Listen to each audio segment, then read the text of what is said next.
Sabi nila, kailangan ko daw ng anak. Para daw pagtanda ko, merong gagabay sa akin, merong mag-guide sa akin. Good morning everyone! I'm Sis Jelly. Thank you for supporting our videos, my videos, and thank you for listening and watching sa lahat po ng mga ina-upload ko po dito sa TikTok. Sabi po ng mga tao, mga nasa paligid ko, kailangan ko daw ng anak dahil para daw merong mag-guide sa akin pagtanda ko. Alam ko naman na concern lang sila sa akin. Pero para sa akin, bakit ba kailangang isipin ko yung kinabukasan ko? Wala namang masama kung iisipin ko yung kinabukasan ko, pero isinurrender ko na po yun sa Panginoon. Alam po ng Panginoon ang pangangailangan ko. Alam niya na kailangan ko ng guide.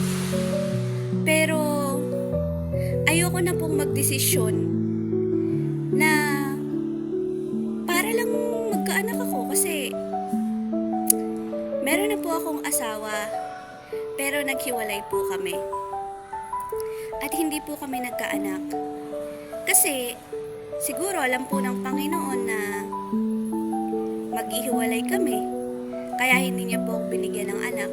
Pero kung sakali man po na nagkaanak ako, napakalaking blessing din po yun.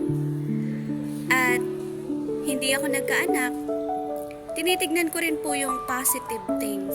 Kasi kung nagkaanak ako pero naghiwalay kami ng asawa ko, parang napakahirap na buhay na isang bata na walang ama or broken family, di ba? Ang sinasabi ko na lang po sa sarili ko, bakit ko iisipin ang kinabukasan ko? Ang Panginoon po ang nakakaalam ng kinabukasan natin. Hindi po natin kailangang mag-alala. Siya na po yung bahala sa akin. Kasi, bakit?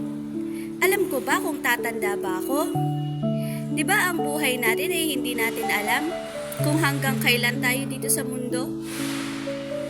Ang buhay po natin ay, sabi ng Bible, parang singaw na sandaling panahon ay lumilitaw at pagdakay na papawi.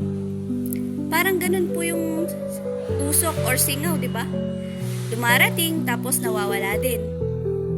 Kaya sinong nakakaalam sa ating kinabukasan kung hindi ang Panginoon lang? Kaya kayo, mag-pray kayo sa Panginoon. Lord, ikaw na po yung bahala sa kinabukasan ko. Kasi hindi ko na kailangang isipin pa yun, kasi alam niya lahat ng pangangailangan ko. Hindi ko naman alam kung hanggang kailan ang buhay ko eh. Ang nais ko lang habang nabubuhay ako ay ang Panginoon yung mapapurihan ko sa buhay ko, sa pag-awit ko, sa pananalita ko. Lahat. Ang Panginoon ang gusto kong mag-glorify sa buhay ko. Yan lang po. Maraming salamat. To God be all the glory.